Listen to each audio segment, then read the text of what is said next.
नमस्कार। मुद्दे की बात में आपका स्वागत है। मुद्दे की बात में आज हम बात करेंगे अग्निपथ की।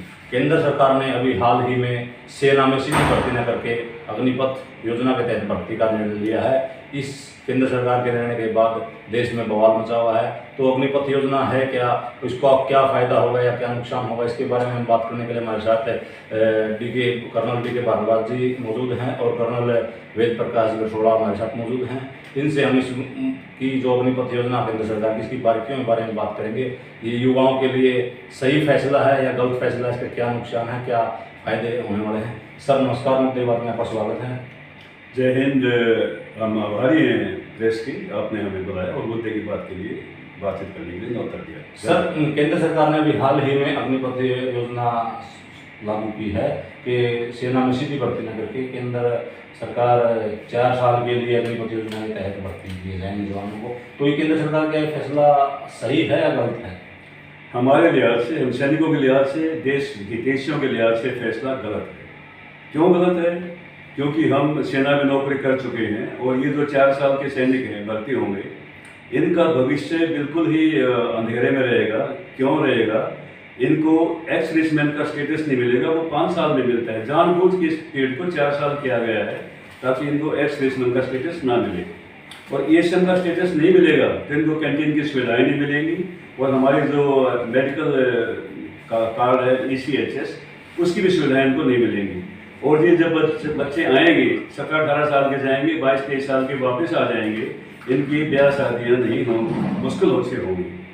तो सर एक अभी केंद्र सरकार जो है एक जारी करती है कि भाई जब बच्चा 21 से मतलब 24 साल तक होता है, 4 साल का, तो उसके 4 साल के होने के बाद वो 20 से 22 लाख रुपये इकट्ठे जोड़ देगा। तब तक अगर वो उसके बाद अपना बिजनेस शुरू कर सकता है, दूसरी सरकार नौकरी दे सकती है।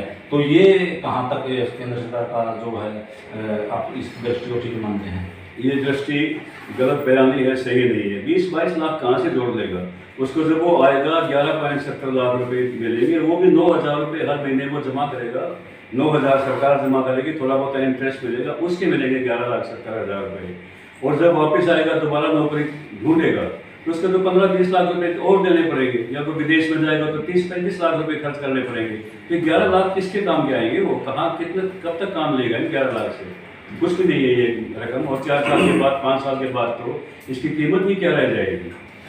तो सर अभी जैसे बीजेपी ने सत्ता में आने से पहले बीजेपी का मैनिफेस्टो में था कि वो 1 रैंक 1 पेंशन वाला कि वो करेंगे, लागू करेंगे, लेकिन उन्होंने उसको लागू करने के बजाय अभी 4 साल का ये कर दिया अग्निपथ का। तो आपका क्या कहना है इस बारे में?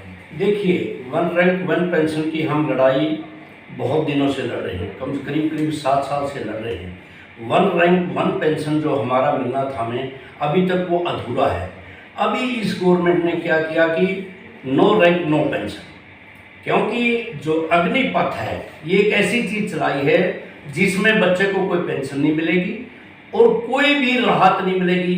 अभी जैसे कर्नल साहब ने बताया कि भाई जब वो बच्चा 4 साल के बाद में आता तो 11,70,000 रुपये लेके आता है। 4 साल के बाद में 11,70,000 की कोई भी वैल्यू नहीं होगी।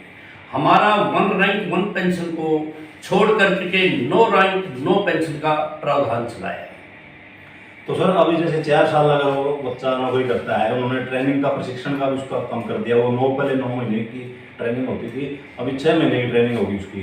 तो इससे भी मतलब उसकी जो योग्यता पर कुछ ना कुछ तो प्रभाव तो पड़ेगा जो सैनिक का। आपको मैं बताना चाहता हूँ पत्रकार भाइयों, जो बच्चा 4 साल के अंदर घर में आता है या 4 साल उसका पीरियड होता है सर्विस करने का, उसके अंदर 1 साल की तो उसका छुट्टी का पीरियड हो जाता है, 6 महीने का उसका ट्रेनिंग का पीरियड हो जाता है, टोटल उसकी 2.5 साल सर्विस बचती है। 2.5 साल का बच्चा तो ड्रेस भी अच्छी तरीके से नहीं पहन सकता, ट्रेन क्या होगा।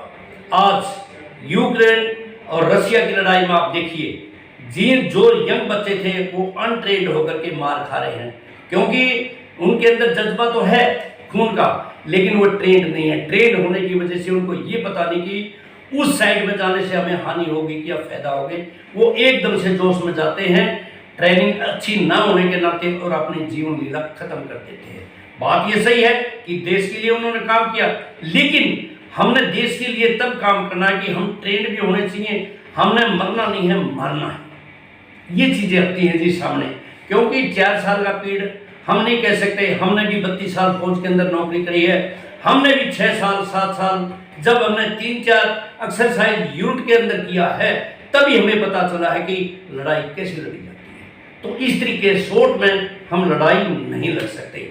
ये तो चेहरा नजर आएगा पाकिस्तान को कि या हमारे दुश्मन को इंडिया की फौज यंग है, लेकिन उसमें क्या है कि हमारी ट्रेनिंग वीक है, हमारा बच्चा ट्रेन नहीं है। इससे क्या है, हमें हानि होने का भय है। सर अभी क्या है कि पहले मतलब बच्चा जब जाएगा आर्मी में तो 4 साल के लिए वो जाएगा, तो 4 साल के लिए उसको पता है 4 साल के बाद तेरे को वापस आना है, तो देशभक्ति का जज्बा उसके अंदर नहीं रहेगा। जबकि जो पहले लंबे समय तक नौकरी करते हैं 16 साल 32 साल 30 साल तक, उनके देशभक्ति जज्बे में कुछ ना कुछ फर्क रहेगा, बदलाव रहेगा। तो इसका भी नुकसान होगा या फायदा होगा इस तरीके से? एक जवान अपनी जान न्यौछावर किस मकसद से करता है? उसको इतना क्या मोटिवेशन लेवल हो जाता है कि जान की परवाह नहीं करता और दुश्मन के इलाके में घुस जाता है। उसका वो मोटिवेशन लेवल है भारत माता और उसकी यूनिट माता। रेजिमेंट की आन बान शान के लिए जवान जान देता है, देश की बचाव के लिए जवान जान देता है, किसी नेता अभिनेता किसी राजनीतिक पार्टी के लिए नहीं। ये जो जज्बा है ये रेजिमेंटेशन खत्म हो जाएगी इससे। आज मैं एक रेजिमेंट से हूँ, कैप्टन बेग साहब भी एक रेजिमेंट से हैं। उस रेजिमेंट से मैं 73 साल का हो गया हूँ, उस रेजिमेंट से मैं अभी भी जुड़ा हुआ हूँ, उस रेजिमेंट में मैं जाता हूँ। ये 3 साल का 4 साल का जवान क्या जुड़ेगा रेजिमेंट से? उसके तो रेजिमेंट होगी ही नहीं कुछ भी। वो तो और रेजिमेंट हमारा परिवार है। हम बोलते हैं कि हमारा पहला परिवार हमारी रेजिमेंट है, घर बार तो बाद में आएगा। उसके लिए तो रेजिमेंट परिवार होगा ही नहीं, रेजिमेंट से उसका लगाव ही नहीं होगा, और रेजिमेंट से लगाव नहीं होगा तो देश से लगाव नहीं होगा। तो ये जवानों का मोटिवेशन लेवल इतना ऊंचा नहीं रहेगा कि वो देश के लिए किसी भी चीज़ की परवाह करे, दुश्मन से भिड़ जाए और अपनी जान की परवाह ना करे और दुश्मन को मार गिराए। वह क्षमता उसमें नहीं पनप पाएगी। सर अभी धनखड़ ओम प्रकाश धनखड़ जी पार्टी के प्रदेश अध्यक्ष हैं बीजेपी के, उन्होंने बयान दिया कल है कि इस फैसले से, केंद्र सरकार के इस फैसले से इजराइल की तरह हमारी सेना मजबूत होगी। तो वहाँ की परिस्थितियाँ अलग हैं, यहाँ की परिस्थितियाँ अलग हैं, इसके बारे में आप क्या कहेंगे? देखिए, मैं कहता हूँ प्रकृति का हर चीज़ के ऊपर असर पड़ता है, इंसान के ऊपर भी असर पड़ता है। हम ये कहते हैं कि इंडियन आर्मी, इंडिया का जो भी बंदा है बहुत मजबूत है, लेकिन ये जो राजनेता ये चीज़ कह रहे हैं, हम इनकी बात को भी बड़ी करते हैं। यदि इन्होंने ये काम करना था तो छोटे लेवल में कोई एक एक्सरसाइज करनी चाहिए थी, यूनिट लेवल में एक्सरसाइज करनी चाहिए थी, ये ट्रेनिंग करके देखना चाहिए था क्या हमारे बच्चे 4 साल के अंदर कितने ट्रेन होते हैं। ये इतना हाई लेवल में एकदम से ये विधायक पास नहीं करवाना चाहिए था। यूनिट लेवल में 2-4 यूनिटें हैं, उनके अंदर जाइए, उनके अंदर ये इम्प्लीमेंट करने की कोशिश करिए, उसका रिजल्ट क्या निकलता है सब पता चल जाएगा। सर अभी इसमें अग्निपथ योजना में केंद्र सरकार ने एक प्रावधान किया कि जो मतलब 100% इसके तहत भर्ती होंगे उसमें 25% को नियमित रखेंगे, 75% को वापस कर देंगे। तो इससे जो अफसरशाही है फौज के अंदर, वहाँ भी कुछ ना कुछ भ्रष्टाचार का खतरा होगा कि वो 25% के उसको नाम के लिए अंदर, तो उसके लिए कुछ ना कुछ इस तरह का भ्रष्टाचार का कुछ हो सकता है। फौज में भ्रष्टाचार नाम की चीज़ नहीं है। हर फौजी जज्बाती है, देश के लिए जज्बाती है, वहाँ भ्रष्टाचार नहीं है। जो भी 25% रिटेन होंगे बच्चे, तो आप कह रहे हो और जो आप शंका जाहिर कर रहे हो, वो शंका फौज में नहीं होती। अभी भी हर आदमी हर रैंक पे नहीं पहुंच पाता। अभी मैं कर्नल रैंक से आगे नहीं बढ़ पाया, इसका मतलब ये नहीं है कि मेरे पास पैसे नहीं थे देने के लिए ब्रिगेडियर बनने के लिए। मेरे से आगे रैंक ब्रिगेडियर था, वो बात नहीं है कि वो पैसे दे के मतलब क्या है, मतलब ये कि वहाँ जो सिलेक्शन नाम का चयन करने के लिए कुछ ना कुछ हो सकता है कि किसका नाम आए, क्योंकि वो मतलब 75% को बाहर जाना, 25% बहुत ज़्यादा टफ कॉम्पिटिशन होगा। ये सिलेक्शन यूनिट करता है और यूनिट का सिलेक्शन प्रोसेस बिल्कुल बेबाक है, निष्पक्ष है, बहुत ही सही है और देश हित में होता है। जो आदमी एक मापदंड पे सही नहीं बैठता उसको ही अलग किया जाएगा, जो मापदंड से ऊपर जाएगा उसको सिलेक्शन लिस्ट में लिया जाएगा। अभी शॉर्ट सर्विस कमीशन चल रही है, वो भी तो बाहर जा रहे हैं। शॉर्ट सर्विस में खाली 20% लड़के ही परमानेंट कमीशन ले पाते हैं। क्या किसी ने उंगली उठाई है आज तक? क्या कोई शॉर्ट सर्विस कमीशन जो रह गया है जिसको परमानेंट कमीशन नहीं मिला, कोर्ट में गया है कि मेरे से पैसे मांगे थे, भ्रष्टाचार था, इसलिए मेरा सिलेक्शन नहीं हुआ परमानेंट कमीशन के लिए? नहीं हुआ, नहीं गया है, क्योंकि सिलेक्शन फेयर है। तो सर एक 4 साल मतलब बंदा नौकरी करके आया युवा सेना में, तो 4 साल के बाद वापस आ जाएगा। अगर उसको रोजगार नहीं मिलता, उसका हथियारों का प्रशिक्षण अच्छा हो सकता है, तो हो सकता है यहाँ आने के बाद वो पथभ्रष्ट होकर के दूसरी लाइन में चले जाए। देखिए, आपकी कुंडू साहब बात सही है। जब वो बच्चा अपनी ट्रेनिंग के दौरान में होगा, 17 साल का वो भर्ती होता है, 17 + 4 वो 21 साल में या 22 साल में घर पे आ जाता है, वो उसका पीरियड अपना एक शादी का भी पीरियड होगा। क्योंकि यदि बच्चा सर्विस के दौरान होता है तो रिश्ता भी अच्छा होता है। जब वो 4 साल के बाद में घर में आ जाता है तो उसकी रिश्ते की भी प्रॉब्लम आएगी। हो सकता है हमारे बच्चे भटक भी सकते हैं। यदि उनको रोजगार नहीं मिला तो हमें उनको मोटिवेट करना पड़ेगा, भाई इस तरह के कदम ना उठाएं जिससे हमारे एक्स सर्विसमैन, वो भी एक्स सर्विसमैन तो नहीं होगा लेकिन उसके ऊपर धब्बा लगे कि फौज में आकर के उसने ये गलत काम किया। हम युवाओं को ये एक संदेश देना चाहते हैं, इस तरह की कोई भी एक्टिविटी नहीं होनी चाहिए जिससे कि हमारा देश का नाम बदनाम हो, फौज का नाम बदनाम हो। हम क्या है कि अपने देश के लिए, अपने झंडे के लिए काम करते हैं, तो इस तरह का कोई काम नहीं करें। भाई फौज में 4 साल रहने के बाद में उस बच्चे ने आकर के यहाँ आकर के ऐसा काम किया। हम उन युवाओं को इस चीज़ का संदेश देना चाहते हैं कि यदि वो रह जाते हैं सर्विस के अंदर तो अच्छी बात है, यदि घर पे अभी आ जाते हैं तो ऐसा कोई कदम ना उठाए जिससे हमें फौज ने नीचा देखा। सर एक जो रंगरूट भर्ती होता है फौज में, तो रंगरूट को ट्रेनिंग के दौरान सिखाया जाता है कि ट्रेनिंग में जितना वो पसीना बहाएंगे जंग में उतना खून बचाएंगे। लेकिन यहाँ ट्रेनिंग पीरियड जो है 9 महीने के बजाय 6 महीने किया गया है, तो इससे अगर भविष्य में कोई युद्ध होता है तो उसमें कैजुअलिटी की संभावना आप कैसे देखते हैं? 9 महीने नहीं, फिलहाल ट्रेनिंग 11 महीने की है जी, और अभी कर दी गई है 26 हफ्ते की, और वो अभी थी 44 वीक्स की। तो ये जो 44 ट्रेनिंग की 2 चरण हैं, बेसिक ट्रेनिंग और स्किल ट्रेनिंग। बेसिक ट्रेनिंग तो पहले आधी बेसिक ट्रेनिंग है, 44 में से 22 हफ्ते, और बाकी 22 हफ्ते स्किल ट्रेनिंग है। ये लेफ्ट राइट पैर ऊपर नीचे सावधान विश्राम तो 22 हफ्ते में खत्म हो जाता है। उसके बाद स्किल ट्रेनिंग आती है जो 22 हफ्ते लगते हैं उसको। हथियारों की ट्रेनिंग, दुश्मन को कैसे मारना, अपना बचाव कैसे करना, कौन सा, कई तरह के हथियार है, बहुत एक हथियार नहीं है, सभी हथियारों की ट्रेनिंग उसको देना, वायरलेस को सिखाना, ड्राइविंग अगर है तो ड्राइविंग सिखाना, हर चीज़ की स्किल ट्रेनिंग दी जाती है। जो ये 26 हफ्ते की ट्रेनिंग अभी हो रही है, इसमें बेसिक ट्रेनिंग तो हो जाएगी, स्किल ट्रेनिंग नहीं हो पाएगी। और सेना को चाहिए, सैनिक को चाहिए स्किल सैनिक। बेसिक ट्रेनिंग का कोई फायदा नहीं है, स्किल ट्रेनिंग चाहिए जो दुश्मन को मार सके, दुश्मन को गिरा सके अपने स्किल से। इस ट्रेनिंग के कट करने से स्किल ट्रेनिंग प्रभावित होगी। तो सर एक जैसे अनुभव की बहुत मायने रखता है किसी भी चीज़ को लेकर के। अभी जो आतंकवादी एरिया हैं, जैसे जम्मू कश्मीर की हम बात करें, नक्सलाइट एरिया है, तो वहाँ क्या है कि जो अपने अनुभवी सैनिक हैं उनको परिस्थितियों का पता होता है, लड़ने का पता होता है, वहाँ की जो भौगोलिक स्थिति है उसका पता होता है। लेकिन अगर नया रंगरूट कोई भर्ती होने के बाद जाएगा, सीधा वहाँ भेजेंगे, तो उसके सामने वो भी एक चुनौती होगी। देखिए, जो नया जवान जाता है हम मानते हैं उसका जोश होता है, लेकिन आज 4 साल का बंदा होता है, जब तक हम उसको कंट्रोल नहीं करेंगे, सीनियर आदमी उसके ऊपर कंट्रोल नहीं करेगा, वो अपने आइडिया से कुछ भी गलत काम कर सकता है। क्योंकि सबसे बड़ा गलत काम यह होता है, हमने अपने जवान का खून बचाना है।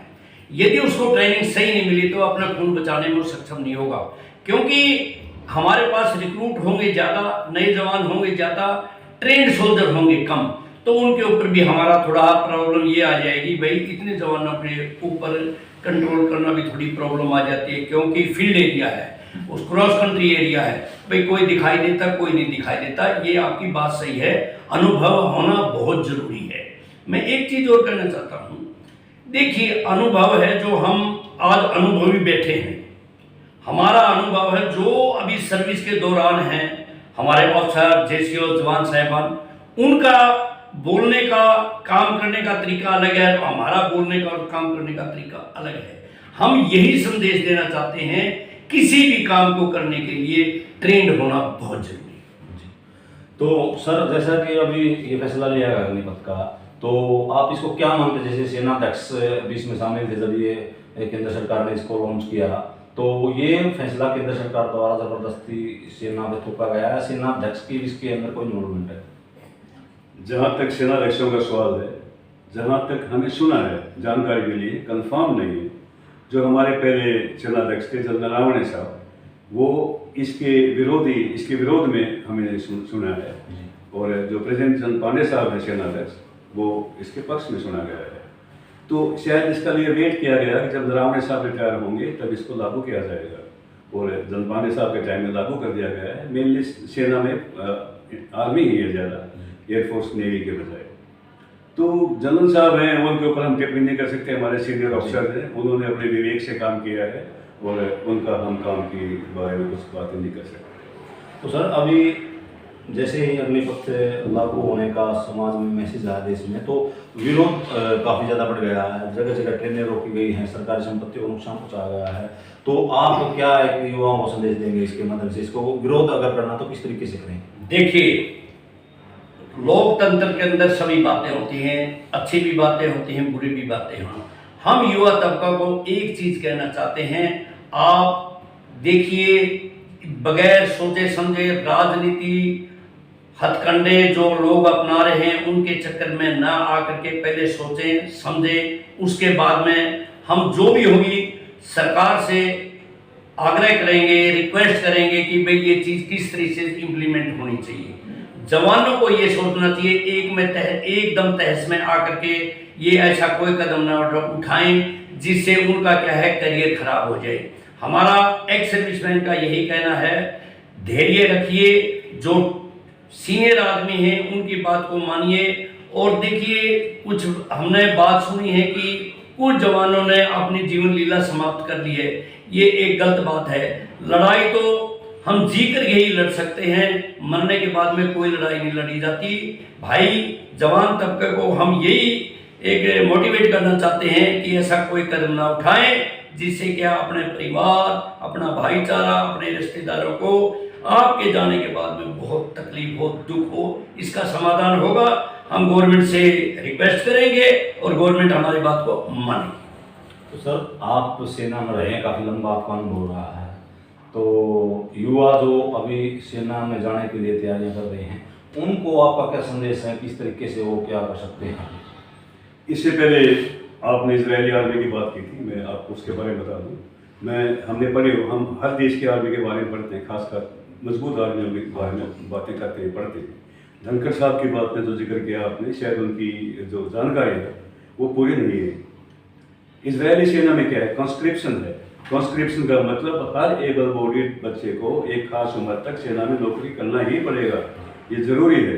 अगर वो सेना में नौकरी नहीं करेगा तो उसकी सिविल में कोई नौकरी नहीं मिलेगी। ये इजरायली आदमी का असूल रूल, ये चीज़ें आप इंडिया में लागू करो। जो भी आदमी सिविल में नौकरी करेगा, कहीं भी करेगा, कॉर्पोरेट में करेगा, तो उसको पहले कंपलसरी इंडियन आर्मी में नौकरी करनी। इंडियन आर्मी का मतलब मेरा तीनों सेनाओं में नौकरी करना पड़ेगा। जो इजरायली आर्मी की आप बात कर रहे हो, लेकिन अधूरी बातें कर रहे हो। आप इजरायली आर्मी का मॉडल लगाओ यहाँ पे, सिविल में नौकरी पाने से पहले फौज की नौकरी कंपलसरी करो, फिर देखो क्या होता है। अभी आपने जो दूसरा सवाल मेन किया था, युवाओं के लिए मतलब वो किस तरीके की तरीके अभी उनका मनोबल रूप गया एक प्रकार से। अभी जो से युवाओं के जो प्रोसेस में चल रहे थे, जिनका मेडिकल पास हो गया, फिजिकल पास हो गया, खाली रिटन एग्जाम बाकी था, 2 स्टेप पास हो गए, 1 स्टेप बाकी था। जो 70-80 बच्चे या 5-4 जितने भी बच्चों ने सुसाइड के केस सुनने में आ रहे थे, उन्हीं बच्चों के हैं जो 2 टेस्टें पास कर चुके थे, 1 टेस्ट उनका बाकी था। अभी उनका भविष्य बिल्कुल अंधकार में हो गया, 2 टेस्ट उनके वॉश आउट हो गए जो पास किए थे। बिल्कुल फ्रेश प्रोसेस के थ्रू उनको जाना पड़ेगा। तो हमारी ये गुहार है कि जो बच्चे 2 जो प्रोसेस पास कर चुके हैं, उनको तो पुराने से रूप से कम ले लो, उनका खाली रिटर्न एग्जाम लो, जो पास होता है उसको फौज सेना में ले लो पुराने तरीके से। बाकी जिनको नहीं भर्ती आप नए मॉड्यूल से करो, और नए मॉड्यूल में जो भी बच्चा इच्छा आए, जिसके बच्चे की इच्छा हो नौकरी करने की, मॉड्यूल उनके सामने होगा, वो सेना में आए, जिसकी इच्छा ना हो वो मत आए। तो सर, अभी भर्ती प्रक्रिया का इसका विरोध शुरू हो चुका है, तो युवा विरोध में सबको बड़ी तो आए हैं, तो पूर्व सैनिक परिषद जो है, पूर्व सैनिक है, वो इसके विरोध में कैसे युवाओं की मदद करेंगे? देखिए, हम विरोध नहीं कर सकते। क्या है कि लोकतंत्र में सबको अपने अपनी बात कहने का हक है, हम विरोध नहीं करेंगे। हम गवर्नमेंट से एक ही चीज कहना चाहते हैं, इसको हाई लेवल पर न करके छोटे लेवल पर इसको लागू करें, इसकी ट्रेनिंग दें। 1 यूनिट के या 2 यूनिटों के, इसका रिजल्ट क्या निकलता है। जिस तरह युवा है, नहीं, उन्होंने अपनी फिजिकल फिट रहना चाहिए। ये कोई ऐसी बात नहीं है कि फौजी जरूरी है, वो पुलिस में भी जा सकता है और फील्ड में भी जा सकता है। यदि हम फिजिकली फिट हैं तो सब कुछ काम कर सकते हैं। इतना मोरल डाउन करने की युवा को जरूरत नहीं है। अपनी तैयारी, अपने काम जारी रखिए जिस तरह आप लोग पहले करते थे। मुद्दे की बात में आज हमारे साथ कर्नल डी के भारद्वाज जी और कर्नल वेद प्रकाश जी हमारे साथ मौजूद थे। इन्होंने हमें बताया कि जो केंद्र सरकार द्वारा ये अग्निपथ योजना शुरू की गई, इसकी खामियों के बारे में बताया और युवाओं के लिए भी उन्होंने संदेश दिया। तो इस मुद्दे की बात में हमारे साथ जुड़ने के लिए हम दोनों अधिकारियों का आभार व्यक्त करते हैं।